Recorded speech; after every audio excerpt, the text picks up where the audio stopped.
దేవుని వాక్యము అనేటువంటిది చాలా శ్రేష్టమైనటువంటిది. ఈ వాక్యాన్ని నాశనం చేయాలి అనుకున్న వాళ్ళు, ఒకటి మారు మనసు పొందడమా, రెండవది నాశనం అవడమా, ఈ రెండు కార్యాలు జరుగుతూ వచ్చినాయి. వాక్యం నాశనం కాదు, వాక్యాన్ని నాశనం చేయాలనుకున్న వాళ్ళు కొందరు మార్పు చెందారు, కొందరు నాశనం అయిపోయారు. బైబిల్ కాల్చి తగలబెట్టినటువంటి వాళ్ళు చాలామంది ఉన్నారు. చరిత్ర ఉనికిలోకి వచ్చినటువంటి వాళ్ళు కొందరున్నారు, ఉనికిలోకి రానటువంటి వాళ్ళు కొందరున్నారు. నేటి కాలంలో దేవుని సువార్తను ప్రకటిస్తూ ఉన్నప్పుడు చాలామంది న్యూ టెస్టిమెంట్ బైబిల్స్ పంచిపడతా ఉన్నారు.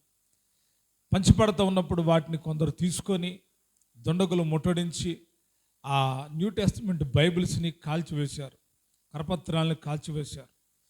ఈరోజు శాస్త్రమైనటువంటి సందేశం ఏంటంటే, గ్రంథాలు కాలిపోవచ్చేమో కానీ దేవుని వాక్యము కాలిపోదు అని నేను తెలియజేస్తూ ఉన్నాను. పుస్తకంలో లేక పరిశుద్ధ గ్రంథంలో ఉన్న పేజీలను కాల్చగలుగుతారేమో కానీ దానిలో రాయబడిన ప్రతి మాటను కాల్చేటువంటి శక్తి ఎవరికీ లేదు. కాల్చబడినటువంటి గ్రంథం మరలా లిఖించబడింది.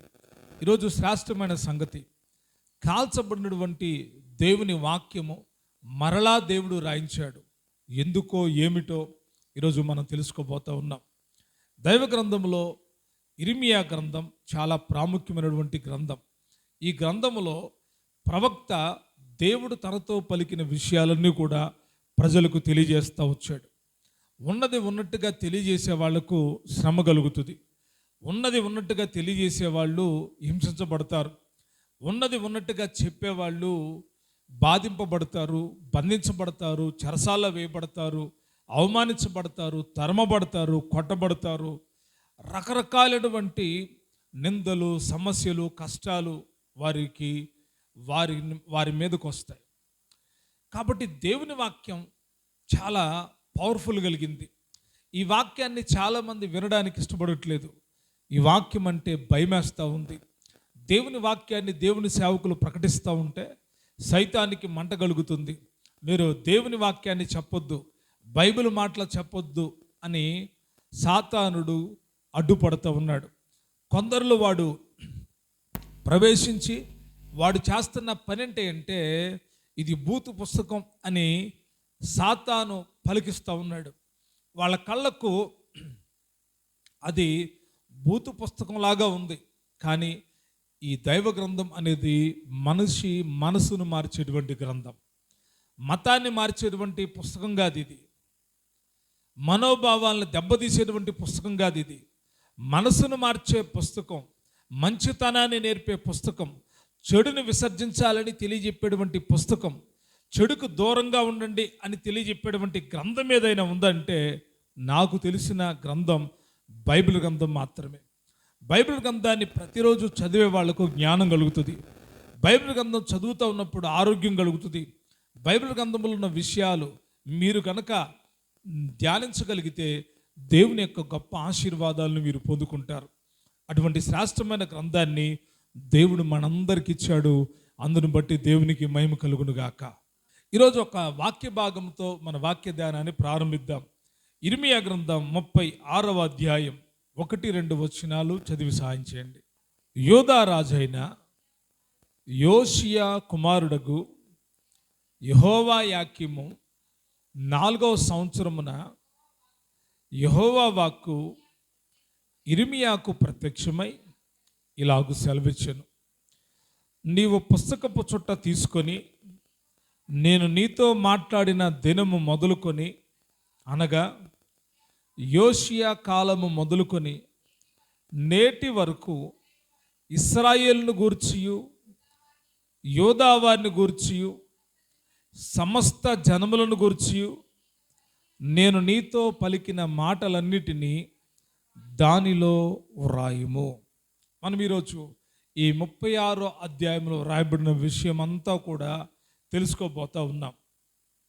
యూదా రాజు అయినటువంటి యెహోవాయాకీము పరిపాలనా సంవత్సరములో దేవుడు ఇర్మియాతో మాట్లాడుతూ ఉన్నాడు.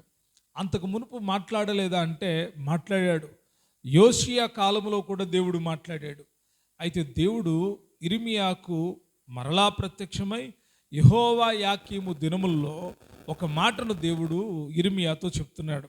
ఇర్మియా, ఇదిగో నేను నీతో మాట్లాడిన దినము మొదలుకొని నీవు నేను చెప్పినవన్నీ కూడా రాసి పెట్టు. ఇప్పటి వరకు నేను నీతో చెప్పినవన్నీ రాసి పెట్టు, నేను చెబుతున్నవన్నీ రాయి అని దేవుడు మాట్లాడుతూ ఉన్నాడు. ఒక గ్రంథపు చుట్ట తీసుకో, రాయి, నేను చెప్తున్నాను రాయి అని చెప్తున్నాడు. ఎవరికి రాయమంటున్నాడు అంటే అక్కడ రాయబడి ఉంది, ఒకటి ఇశ్రాయేలును వారి గురించి, రెండవది యోధా వారిని గురించి, మూడవది సమస్త జనముల గురించి నేను నీతో చెప్పేటువంటి విషయాలు రాయి. దేవుడు మాట్లాడాలి అనుకున్నప్పుడు కొందరితో ప్రత్యేకంగా మాట్లాడతాడు, కొందరితో ప్రత్యేకంగా ఆయన మాట్లాడాలి అనుకుంటాడు. అయితే ఆ కొందరితో మాట్లాడుతున్నప్పుడు కూడా అందరితో మాట్లాడాలి అని ఆయన అనుకుంటాడు. కేవలం ఇశ్రాయేలు జనాంగానికి, యోధా జనాంగానికి మాత్రమే ఈ సందేశం కాదు, సమస్త జనులకు ఈ సందేశం. దేవుడు ఇర్మియాతో చెప్తున్న మొదటి మాట, ఇర్మియా, నీవు నేను చెప్తున్న మాటలు రాసి పెట్టాలి. ఏం చేయాలి? రాసి పెట్టాలి. ఎందుకు రాయమని చెప్పాడు దేవుడు? ఎందుకు రాయించాడు దేవుడు అంటే, దేవుని వాక్యం సెలవిస్తూ ఉంది, ఆకాశము భూమియు గతించును కానీ నా మాటలు ఎప్పటికీ గతించవు. దేవుని మాటలు చాలా శ్రేష్టమైనవి. అవి చదువుతూ ఉన్నప్పుడు మనకు బలం కలుగుతుంది, అవి వింటూ ఉన్నప్పుడు మనకు బలం కలుగుతుంది, అవి రాసుకుంటూ ఉన్నప్పుడు మనకి ఇంకా ధైర్యం కలుగుతుంది. అందుకే పదే పదే మీకు చెప్పే విషయం, దేవుని వాక్యాన్ని చెబుతున్నప్పుడు మీరు రాసుకోండి, మీరు నోట్ చేసుకోండి అని చెప్పడానికి గల కారణం ఏంటంటే, ఈ మాటలు మీకు దొరికినప్పుడు మీరు వాటిని రాసుకోగలిగితే మీకు గొప్ప ఆశీర్వాదం కలుగుతుంది. ఇర్మియాతో దేవుడు చెప్తున్న మాట, ఇర్మియా, నీవు నేను చెప్తున్న మాటలన్నీ రాయాలి. ఎందుకు దేవుని మాటలు రాసుకోవాలి? ఇర్మియా ఎందుకు రాయాలంటే, ఈ మాటలు తరతరాలకు భద్రపరచబడాలి. కేవలం అప్పుడున్న దినాల వరకే అయితే ఈ మాటలు ఎక్కడ దాకా మనకు వచ్చేవి కాదు. ఇర్మియా గ్రంథం పూర్తవంగానే అది కాల్చబడిందంట. ఆ ఇర్మియాతో దేవుడు చెప్పిన మాటలు రాసిన పుస్తకం కాల్చబడిందంట, మరలా దొరికేది కాదు. కానీ ఎందుకు దేవుడు ఈ విషయాలన్నీ మన తరాల దాకా తీసుకొని వచ్చారంటే, ఈ మాటలన్నీ మన జీవితానికి అవసరం. ఈ చరిత్ర అంతా మన జీవితానికి అవసరం. మనకు అవసరమైందే దేవుడు ఇస్తాడా? అవసరం లేనిది దేవుడు ఇస్తాడా? మన పిల్లలకి అవసరమైంది ఇస్తామా? అవసరం లేనిది ఇస్తారా? మీ పిల్లలకు మీరు అవసరమైందే ఇస్తారు, అవసరం లేనిది మీ పిల్లలకు ఇవ్వరు. అలాగే దేవుడు కూడా మనకు అవసరమైన వాటినే దేవుడు మనకిస్తూ ఉన్నాడు. మనకు అవసరమైనదే దేవుడు మనకిచ్చాడు. అదేమంటే దైవ గ్రంథాన్ని దేవుడు, పరిశుద్ధ గ్రంథాన్ని దేవుడు మనకిచ్చాడు. ఎందుకు ఇర్మియాని ఈ వాక్యం రాయమని చెప్తున్నాడు? ఇర్మియా, నేను చెప్పే మాటలన్నీ నీవు రాయాలి. రాయటం భద్రతకు గుర్తు. రాసింది మనం తొందరగా మర్చిపోం. ఇది వరకు చిన్నపిల్లలప్పుడు తల్లిదండ్రులు కొట్టు దగ్గరికి పంపించేవాళ్ళు. కొట్టు దగ్గరికి పంపించినప్పుడు అక్కడ ఏమేమి తీసుకురావాలో రాసుకోవాలి. ఏం చేయాలి? రాసుకొని తీసుకొని వెళ్ళేవాళ్ళు. తీసుకొని వెళ్తే రాసినంత మట్టికే తెచ్చుకునేవాళ్ళు. ఇప్పుడు రాయకుండానే మైండ్ పవర్ ఉపయోగించి వెళ్దాం సరుకులకి అని బయలుదేరతారు. ఇంటి దగ్గర చెప్పేది 2 సరుకులు, ఇంటి దగ్గర మాట్లాడుకునేది 2 సరుకుల గురించే మార్కెట్కి వెళ్ళాలి, 2 సరుకుల గురించే ఆ డిమార్ట్కి వెళ్ళాలి, 2 సరుకుల గురించే ఆ ఎస్మార్ట్కి వెళ్ళాలి, 2 సరుకుల గురించే ఆ షాపుకి వెళ్ళాలి. వెళ్ళేటప్పుడు 2 సరుకులతోనే బయలుదేరుతారు భార్య భర్తలు ఇద్దరు. అక్కడికి వెళ్ళిన తర్వాత లిస్టు లేదు కాబట్టి కంటికి కనబడినవన్నీ కొనుక్కొని వచ్చేస్తారు. ఇది నిజమా కాదు చెప్పండి? లిస్టు రాసుకుంటే లిస్టు ప్రకారమే రాసుకుంటూ వస్తారు. లిస్ట్ ఎప్పుడైతే రాయటం పక్కన పడేస్తారో అనవసరమైన ఖర్చులు వచ్చేస్తాయి. అవసరమైనవి కాదు, అనవసరమైన ఖర్చులు పెరిగిపోతాయి. అంటే రాయడంలో ఎంత విలువ ఉందో చూడండి. ప్రతి దానికి రాత అవసరం. మా నాన్న నాకు ఆస్తి ఇచ్చాడండి. ఇచ్చాడా? ఏంటి రుజువు? ఇదిగో ఈ డాక్యుమెంట్ రాసి ఇచ్చాడు నాకు. ఇగో కాగితాలు, ఇవిగో డాక్యుమెంట్స్ ఉన్నాయి. ఎందుకు రాయాలి? ప్రతిదానికి రాతుంది, ప్రతిదానికి రాతుంది. రాతను దేవుడు రాయమని చెప్తా ఉన్నాడు ఇర్మియాతో. ఇర్మియా, నువ్వు రాయి. ఎందుకు ప్రభా? ప్రజలు మళ్ళీ మళ్ళీ చదవాలి, ప్రజలు దేవుని సందేశం అని గుర్తుంచుకోవాలి. ఈ మాటలు చదువుతున్నప్పుడల్లా నేను గుర్తు రావాలి. ఈ మాటలు చదువుతున్నప్పుడల్లా వారి జీవితాల్లో మార్పు రావాలి. ఈ మాటలు చదువుతున్నప్పుడల్లా వారి బ్రతుకులు మారాలి. ఈ మాటలు చదువుతున్నప్పుడల్లా మాకొక దేవుడు ఉన్నాడు, ఆయన పలికిన మాటలు మేము చదువుతున్నామనేటువంటి ఆసక్తి వాళ్ళలో కలగాలి. వారికి దైవికమైన భయం కలగాలి. కాబట్టి దేవుడి యొక్క ఉద్దేశం గొప్పది. దేవుడి ఉద్దేశం మనకు అర్థమైతే మనము చాలా ఆశీర్వాదాలను పొందుకుంటాం. మనకేం అర్థం కావాలి? దేవుని యొక్క ఉద్దేశం మొదట అర్థం కావాలి. ఇర్మియాతో అన్నాడు, ఇర్మియా నీవు రాయ్యా. ఏం చేయి? రాయి, రాయి. మిమ్మల్ని చాలాసార్లు బ్రతిమలాడుతూ ఉన్నాం. దేవుని వాక్యానికి, దేవుని మందిరానికి వచ్చినప్పుడు దైవ గ్రంథంతో పాటు ఒక నోట్స్ తెచ్చుకోండి, ఒక పెన్ తెచ్చుకోండి. చెప్పబడే దేవుని వాక్యం ఈరోజు దేవుడు నాతో మాట్లాడాడని చెప్పి రాసుకోండి అని చెబుతా ఉన్నాం. రాత వచ్చి కూడా రాయకపోతే అది మీ దరిద్రం, మీ దరిద్రం. రాత వచ్చి కూడా రాయకపోతే, ఒకవేళ రాయడం రాకపోతే వాళ్ళని మనం రాయమని ఎంత బలవంతం చేసిన ఉపయోగం లేదు. నీకు చదవడం వచ్చు, రాయడం వచ్చు. పనికి మాలిన వాటిని రాస్తారు, ఉపయోగపడే వాటిని రాసుకోరు. దేవుని మాటలు చాలా విలువైనవి. వాటికి మీరు ఎంత విలువిస్తారో మీ జీవితానికి పరలోకములో అంత విలువ దొరుకుతుంది. ఎందుకంటే దేవుని మాటలు మనల్ని శుద్ధి చేస్తాయి. దేవుని మాటలు మనలో ఉన్న కల్మషాన్ని కడిగివేస్తాయి. మనము తీసివేసుకోలేని పాపాన్ని దేవుని యొక్క వాక్యం మనలో నుండి తీసివేస్తుంది. కాబట్టి ఆ వాక్యాన్ని రాసుకునే అనుభవం ఉన్న వాళ్ళు దైవిక సంబంధంగా దేవుని యొక్క సన్నిధానంలో వర్ధిల్లుతారు. కొంతమంది ప్యాషన్కి ఇవాళ పెద్ద బైబిల్ వదిలేసి ఇంత బైబిల్, ఎంత బైబిల్ ఇదివరకేమో పెద్ద బైబిల్ పట్టుకొని వచ్చేవాళ్ళు. ఇప్పుడు ఎంత బైబిల్, ఇంకేం ఉండట్లా. పాటల పుస్తకాలు ఉండట్లా, ఇంకొక నోట్స్ ఉండట్లా. అదే మీరు వెళ్ళి ఆఫీసుకి కనుక 10 నోట్సులు తీసుకురమ్మంటే తీసుకెళ్తారా? మోసుకెళ్తారు. చాలామంది బ్రతిమలాడి చెప్తున్నా వెంటలా నిర్లక్ష్యం చేస్తున్నారు. నిర్లక్ష్యం చేస్తే శాపం మీకే. నిర్లక్ష్యం చేస్తే ఆశీర్వాదాలు రావు. నిర్లక్ష్యం చేస్తే దేవుని వాక్యాన్ని మీరు నిర్లక్ష్యం చేశారంటే దేవుణ్ణి పక్కన పెట్టేశారు. దేవుడి మాటలు చాలామందికి ఈరోజు ఎలాగున్నాయంటే కవిత్వాల్లాగా ఉన్నాయి. కొందరికి ఎలాగున్నాయంటే నామకార్థంగా ఉన్నాయి. ఈరోజు ఆదివారం కాబట్టి వెళ్ళాలి, కనబడాలి, అక్కడ ఆరాధన చేయాలి, వచ్చేయాలి, అంతే, అంతవరకే. దేవుడు ఏం మాట్లాడాడో వీళ్ళకి అనవసరం. వివాదాలకు ముందుంటారు, తప్పుడు ఆలోచనలు చేయడానికి ముందుంటారు. సాతాను వాళ్ళు వాడుకుంటున్న సంగతి వాళ్ళకు తెలియదు. వీటన్నిటికీ కారణం ఏంటంటే దేవుని వాక్యం మీ దగ్గర లేకపోవడమే. వాక్యం ఉంది, వాక్యం బైబిల్ మీ దగ్గర ఉంది. మరలా మేము ఎందుకు రాసుకోవాలి అంటే దేవుడు నీతో మాట్లాడుతున్నాడు కాబట్టి రాయి. ప్రవక్తతో దేవుడు చెప్తున్నాడు, ఇర్మియా నేను నీతో చెబుతున్న విషయాలు రాయి అని చెప్పాడు. ఎందుకు రాయాలి అంటే, మీరెందుకు రాసుకోవాలి అంటే మీ ఆత్మను బలపరుచుకోవడానికి మీరు రాసుకోవాలి. ఇర్మియాని ఎందుకు రాయమన్నాడంటే రాబోయే తరాల వాళ్ళు కూడా దీన్ని చదవాలని దేవుడి ఉద్దేశం. అందుకే దేవుడు ఇర్మియాని రాయమన్నాడు. స్తోత్రం చెప్తాం. ఒకవేళ మీరు మంచిగా దేవుని వాక్యాన్ని రాసి పెడితే మీ పిల్లలు వాటిని చదివి ఆధ్యాత్మికంగా బలపడవచ్చు. మీరు దేవుని వాక్యాన్ని రాస్తూ ఉంటే మీ ఆత్మీయ ఎదుగుదల ఇతర సంఘాల వాళ్ళతో పోలిస్తే, ఇతర యొక్క విశ్వాసులతో పోలిస్తే, ఇతరుగా చేసే భక్తి పనులతో పోలిస్తే మీ లెవెల్ ఎలాగుంటుందో తెలుసా?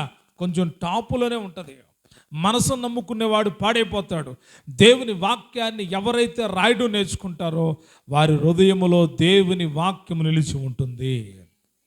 స్తోత్రం చేద్దాం గట్టిగా. దేవుడు ఆ మాట చెప్పంగానే ఇర్మియా అంట బారాకు అనేటువంటి ఒక వ్యక్తిని పిలిచాడు. దేవుడు నాతో మాట్లాడుతూ ఉన్నాడు, నీవు రాయి, ఈ పుస్తకపు చుట్ల మీద ఏం చేయి, రాయమని చెబితే దేవుడు మాట్లాడుతూ ఉంటే బారాకు అనేటువంటి ఆ ఆ యొక్క సేవకుడు ఆ దైవజనుడైన ప్రవక్త అయిన ఇర్మియా చెప్పిన మాటలన్నీ రాస్తా వచ్చాడు. ఒక గ్రంథమైంది, ఒక పుస్తకమైంది. ఆ రోజుల్లో ఆ చర్మపు కాగితాలు ఉండేవి, వాటి మీద రాసేవాళ్ళు. ఒక పెద్ద చుట్టయిన తర్వాత ఇర్మియాకు చెప్పాడయ్యా, నువ్వు చెప్పినట్టు నేను రాశాను అని. అయితే ఒకానొక దినాన ఇర్మియా చెప్తున్నాడు, ఇదిగో నువ్వు వెళ్ళు, అక్కడ ఉపవాస ప్రార్థన జరుగుతుంది, అక్కడికి వెళ్ళి నీవు ఈ మాటలు వాళ్ళకి చదివి వినిపించు. చదువుతారు ఒకసారి 36వ అధ్యాయం 6వ వచనం. కాబట్టి నీవు వెళ్ళి ఉపవాస దినమున యెహోవా మందిరములో ప్రజలకు వినబడినట్లు నేను చెప్పగా నీవు ఈ పుస్తకములో వ్రాసిన యెహోవా మాటలను చదివి వినిపించుము. తమ పట్టణముల నుండి వచ్చు యోధాజనులందరికీ వినబడినట్లుగా వాటిని చదివి వినిపింపవలెను. ఒకటి, దేవుడు చెప్పిన మాట రాయాలి.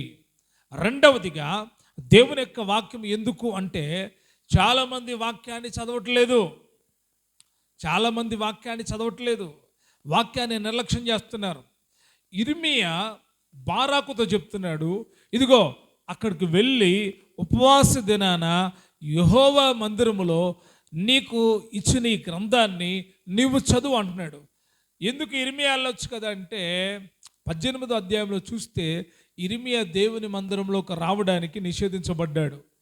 దేవుని మందిరంలోకి వెళ్ళడానికి ఇర్మియాకి రైట్స్ లేవు. ఎందుకంటే కొంతమంది అబద్ధ ప్రవక్తలు ఇర్మియా మీద తప్పుడు ప్రచారం చేసి దేవుని మాటలు ప్రకటించకుండా ఆపివేశారు. అయితే ఇర్మియా మాత్రం ఏమన్నాడు తెలుసా? నీవు వెళ్ళి అక్కడ మందిరములో ఈ మాటలన్నీ చదవమని చెప్తున్నాడు. దేవుడు ఎందుకు వాక్యాన్ని ఇచ్చాడు? ఈరోజు దేవుని యొక్క వాక్యం నీ చేతిలో, నా చేతిలో, మన చేతిలో ఉంది. ఎందుకు దేవుడు వాక్యం ఇచ్చాడు? పూజ చేయడానికా? పడుకున్నప్పుడు తలగడక దగ్గర పెట్టుకోవడానికా? ఎందుకు దేవుడు వాక్యం ఇచ్చాడు? కొంతమందికి నామోస్ అంటే దేవుని మందిరానికి వచ్చినప్పుడు బైబిల్ పట్టుకురారు, సినిమా హాల్కి వెళ్ళినట్టుగా వెళ్ళిపోతూ ఉంటారు దేవుని మందిరానికి.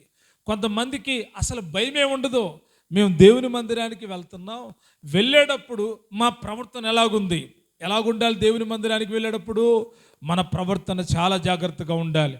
దేవుని మందిరానికి వచ్చినప్పుడు ధైర్యంగా దేవుని యొక్క వాక్యాన్ని ఏం చేయాలో తెలుసా? ఏం చేయాలి? ఇలా పట్టుకొని రావాలి, గుండెల మీద హత్తుకొని దేవుని వాక్యాన్ని తీసుకొని రావాలి. తీసుకొని రావాలా? రావసరం లేదా? చెప్పండి.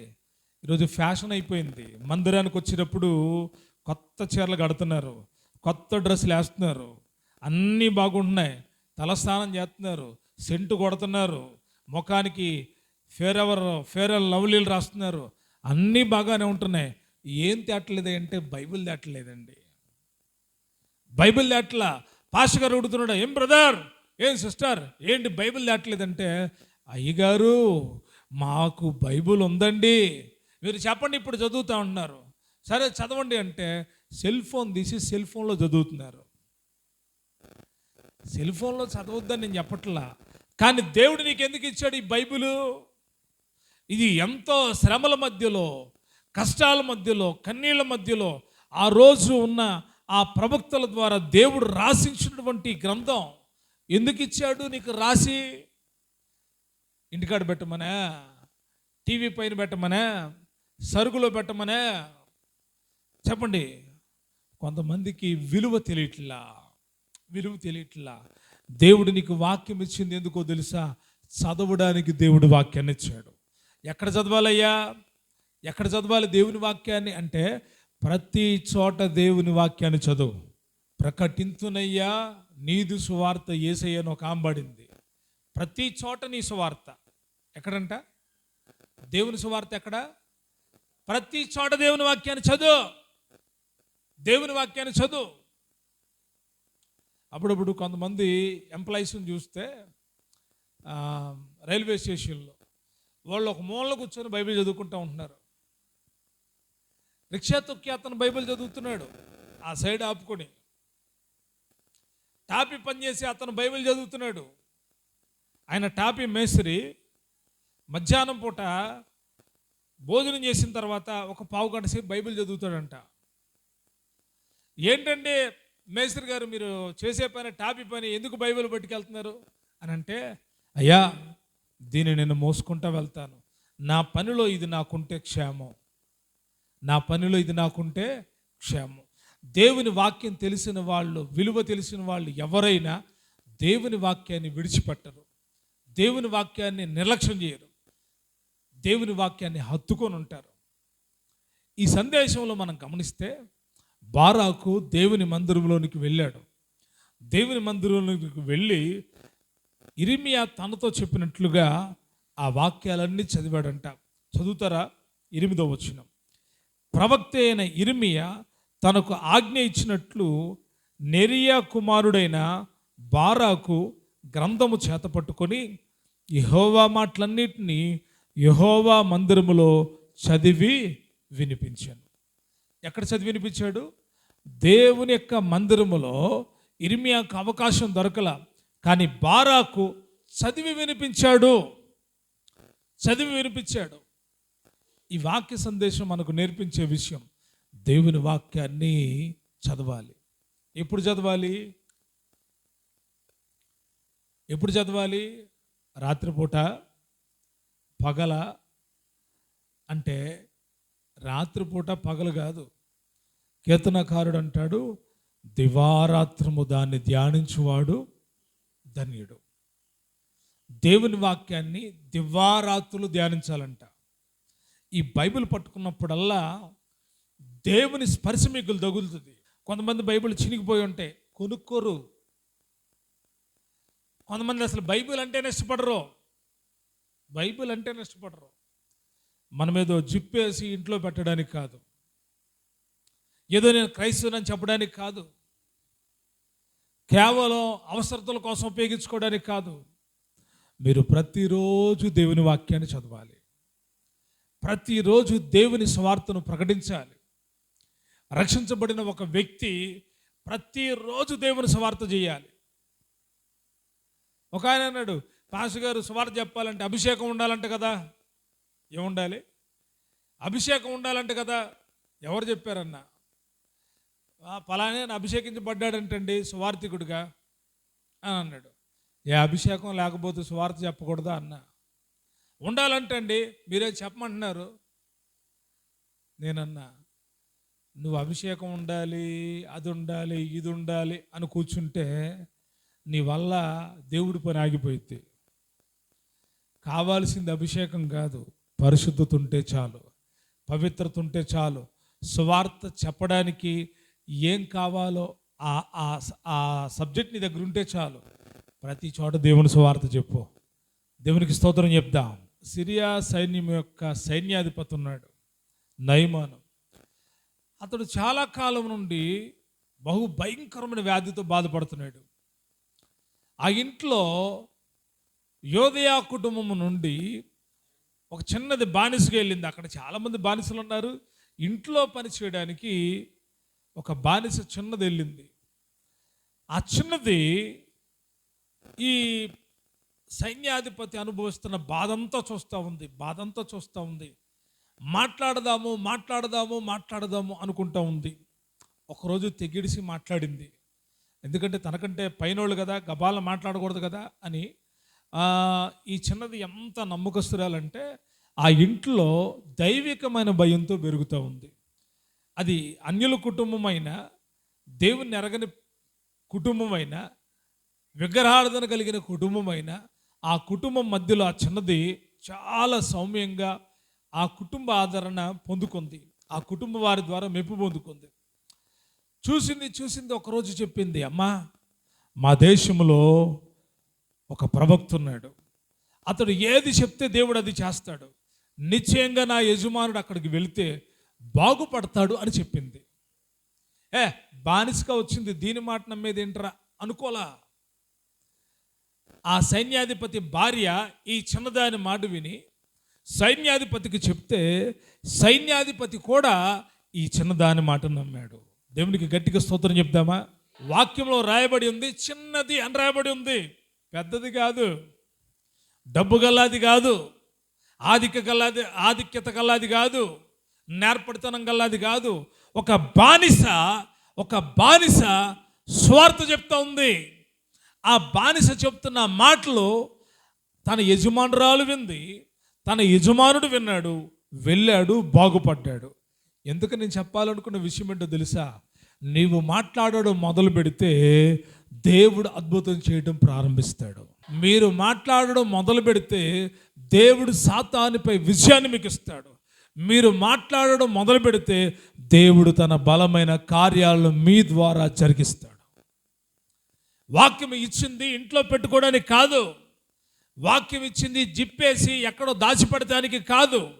వాక్యాన్ని చదివి వినిపించాలి, వాక్యాన్ని చేతపట్టుకొని ప్రజలకు ప్రకటించాలి. బారాకుతో చెప్తున్నాడు ఇర్మియా, ఇదిగో నీవు వెళ్ళి నేను రాసినటువంటి పుస్తకంలో ఉన్న మాటలన్నీ చదివి వినిపించు. ఇది దేవుడి యొక్క ఉద్దేశం. ఎందుకు చదివి వినిపించాలి అంటే ప్రజలు మార్పు చెందాలి. ఈరోజు ఎందుకు బోధిస్తూ ఉన్నావు? మీరు మార్పు చెందాలి. ఎందుకు దేవుని వాక్యాన్ని ప్రకటిస్తూ ఉన్నావు? మీలో పరివర్తన రావాలి, పరిశుద్ధత కలగాలి, నీతి రావాలి, భక్తి రావాలి. ఇవన్నీ రావాలంటే కేవలము దేవుని యొక్క మాట వలన మాత్రమే జీవితాలకు మార్పు కలుగుతుంది.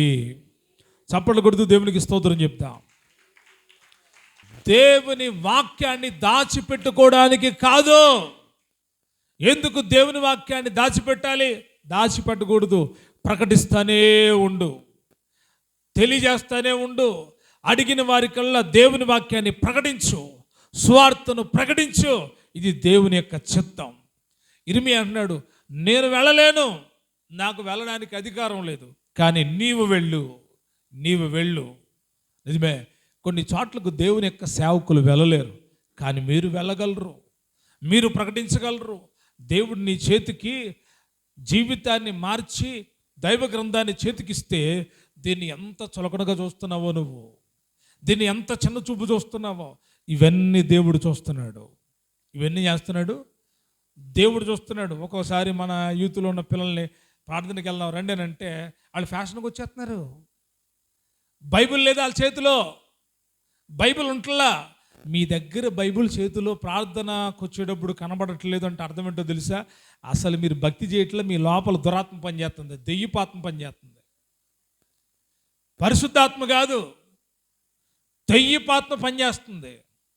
ఎందుకంటే దేవుని ఆత్మ నీలో ఉంటే ప్రతి చోట దేవుని కొరకు సాక్షిగా నిలబడతావు. నువ్వు అవమానంగా భావించో, దేవుడిచ్చి నీ గ్రంథాన్ని చేతబట్టుకొని ధైర్యంగా నిలబడతావు.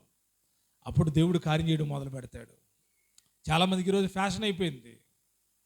ఎక్కడికి వెళ్తున్నారో అర్థం కావట్లా. ప్రార్థనకి వెళ్తున్నారో, చుట్టాల ఇంటికి వెళ్తున్నారో, ఎక్కడికి వెళ్తున్నారో సాక్ష్యం లేదు. ఎందుకంటే దీన్ని పట్టుకునే దమ్ము ఉంటల్లా, సైతాన్ని దీన్ని పట్టుకునే ఉంటల్లా. వాక్యం అంటే ఏదో పుస్తకం, లోకంలో ఉన్నాడు సైతాన్ గాళ్ళు మాట్లాడుతున్నారు కదా, వాళ్ళతో ఏకీభవిస్తున్నారు ఈరోజు. దేవుని పిల్లలు అలాగ ఉండకూడదు. ప్రతిరోజు దేవుని వాక్యాన్ని చదవాలి. ఎందుకు రాసిపెట్టాడు భక్తుడు? దివారాత్రులు దాన్ని ధ్యానించువాడు ధన్యుడు. ఏమండి, ఆడు మోసం చేశాడు. ఈ ధ్యానం చేశారనుకోండి, షుగరు బీపీ వచ్చేస్తుంది. వాళ్ళు అలాగన్నారు. ఈ ధ్యానం చేసామనుకో బీపీ డౌన్ అయిపోయి పడిపోతాం. వాడు నన్ను కొట్టాడు అని ధ్యానం చేస్తామను, కసి వచ్చేస్తుంది, పగ వచ్చేస్తుంది. వాటన్నింటినీ ధ్యానం చేయడం పక్కన పెట్టి వాక్యాన్ని ధ్యానం చేస్తూ ఉంటే పరలోకములో ఉన్న దేవుని యొక్క పరిశుద్ధాత్మ శక్తి నీ లోపలికి వచ్చి నిన్ను ధైర్యపరుస్తూ ఉంటుంది. స్తోత్రం చెప్పండి గట్టిగా. కాబట్టి రెండవదిగా దేవుని వాక్యము ప్రకటించబడాలి. ఏం చేయబడాలి చెప్పండి? ఏం చేయబడాలి? ప్రకటించబడాలి.